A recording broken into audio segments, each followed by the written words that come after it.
48তম কলকাতা আন্তর্জাতিক বইমেলায় বইপ্রেমীদের জন্য পাটরানী নামক এক বইয়ের উন্মোচন করা হয়। প্রখ্যাত পাট পুনরুজ্জীবনবাদী এবং সামাজিক উদ্যোক্তা চৈতালি দাস তার নিজস্ব বই পাটরানী উন্মোচন হল বইমেলায় 636 নম্বর স্টলে।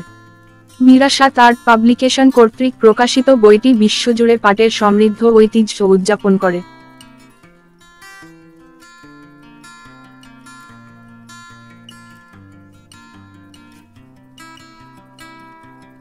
যেখানে যেখানে গ্লোবালি আর কি যেখানে আমরা নিয়ে যেতে পেরেছি আমি সেটার উপরে আর কি বিভিন্ন মাইলস্টোন সেগুলোর উপরেই বইটা। আর এই গত 1 বছর ধরে আমি লড়াই করছিলাম ক্যান্সারের সাথে, সেই সময় আমার বইটা পড়া, যার জন্যই এখন দেখবেন যে ছোটো ছোটো চুল, আমার অনেক বড় চুল ছিল।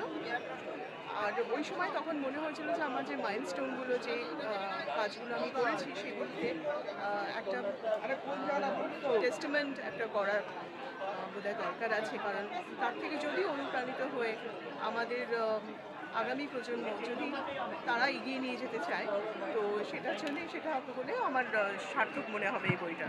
পাবলিশার এখানে বিরাসত পাবলিকেশন, তাদের স্টলে আমি এখন দাঁড়িয়ে আছি কলকাতা বুক ফেয়ারে। হ্যাঁ, আমি বলবো যে যারা পাট শিল্পকে ভালোবাসে, যারা হেরিটেজকে ভালোবাসে, যারা সাস্টেনেবিলিটিকে ভালোবাসে, যারা আমাদের এই যে প্ল্যানেট আর কি আর্থ সেটাকে ভালোবাসে, তো তাদের জন্য এটা মনে হয় যে তাদের ভালো লাগবে, তাদের ইন্টারেস্টিং মনে হবে।